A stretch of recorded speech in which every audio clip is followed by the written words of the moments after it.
बिस्मिल्लाहिर्रहमानिर्रहीम। Last topic हमने शुरू किया हुआ था साउंड के बारे में।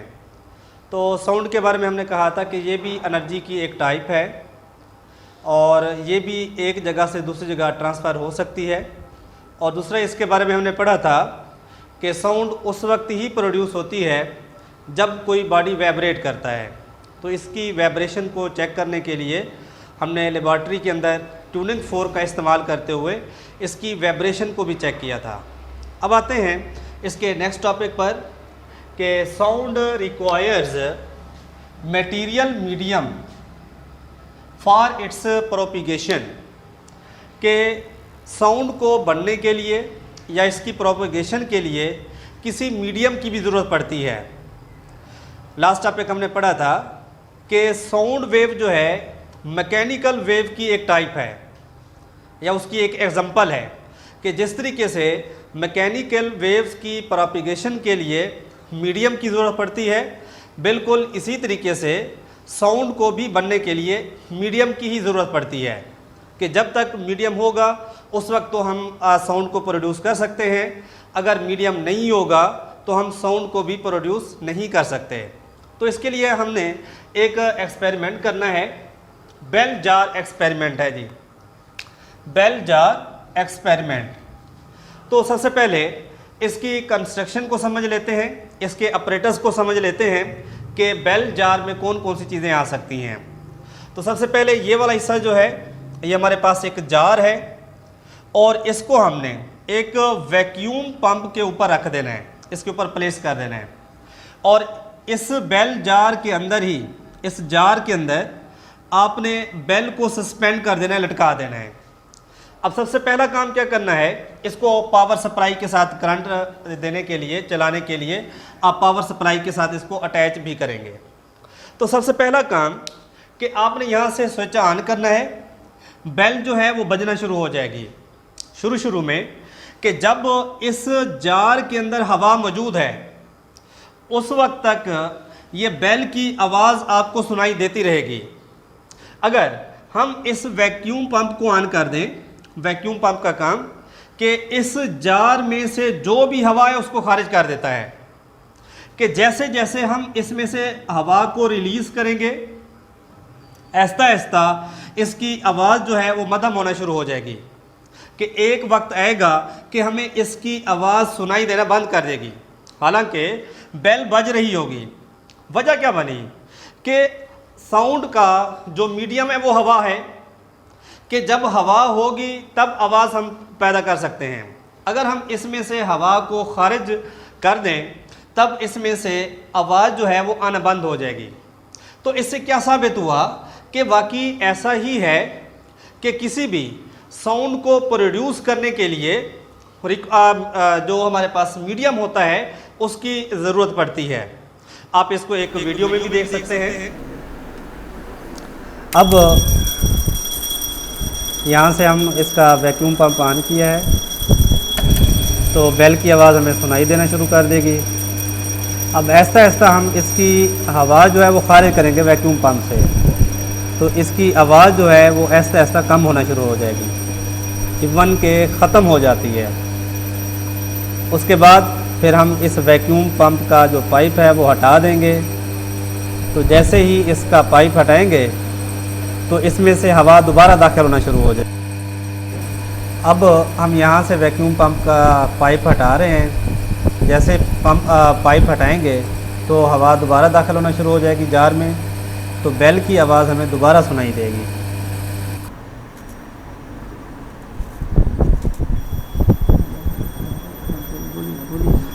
अच्छा, अब ये देखें हमने पाइप हटा लिया है। तो जैसे हम पाइप हटाएंगे वैक्यूम पंप से इसका कनेक्शन हट गया है, हवा दाखिल होना शुरू हो गई है, तो आवाज़ जो है हमें दोबारा सुनाई देना शुरू कर देगी।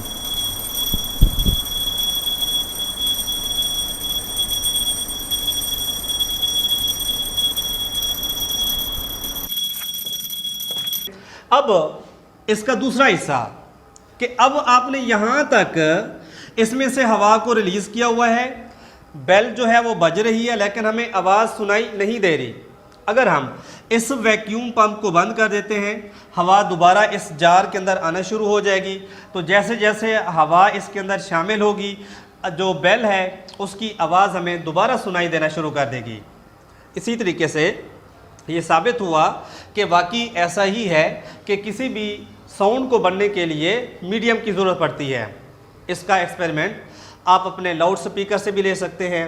मोबाइल फ़ोन का जो स्पीकर है, आप देखें कि जब आप स्पीकर के ऊपर हाथ रखते हैं, मतलब आप उसकी हवा कोई रुकावट कर रहे होते हैं, हवा को रोक रहे होते हैं, तो उसकी साउंड कम हो जाती है। इसी तरीके से जो लाउड स्पीकर होता है, उसके ऊपर आप कोई चीज़ रख देते हैं, हाथ रख देते हैं, कोई तकिया रख देते हैं, तो उसकी आवाज़ कम हो जाती है। वजह क्या है कि हम वो जो मीडियम है वो कम कर रहे होते हैं, हवा उसमें से कम कर रहे होते हैं। तो इस मीडियम की ज़रूरत पड़ती है साउंड की प्रोडक्शन के लिए। अब आते हैं इसके नेक्स्ट टॉपिक पर, वो है जी लॉन्गिट्यूडनल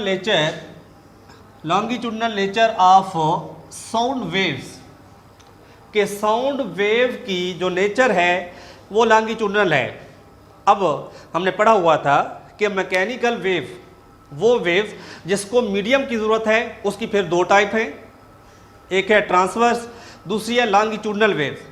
ट्रांसवर्स में मीडियम के जो पार्टिकल होते हैं वो अप डाउन मूव करते हैं, जबकि जो लॉन्गिट्यूडनल वेव्स होती हैं उसमें मीडियम के पार्टिकल जो होते हैं वो बैक एंड फोर्थ मूव करते हैं। बैक एंड फोर्थ यानी कि particle of the medium moves back and fourth. तो हवा की जो वेव्स हैं, साउंड की जो वेव्स हैं, वो भी लॉन्गिट्यूडनल ही हैं। अब इसी बात को हमने समझना है, इसका हम एक्सपेरिमेंट भी करेंगे लेबॉर्ट्री के अंदर। अब सबसे पहले हम इस लॉन्गिट्यूडनल को समझते हैं, फिर हम एक्सपेरिमेंट पर भी जाते हैं। फर्स्ट चैप्टर में हमने लॉन्गिट्यूडनल नेचर को जब हमने पढ़ा था, तो हमने एक सलिंकी की एग्जांपल ली थी कि जब आप सलिंकी को बैक एंड फोर्थ मूव करते हैं तो सलिंकी के जो लूप्स हैं कुछ जगह पर वो एक्सपेंड हो जाते हैं, फैल जाते हैं।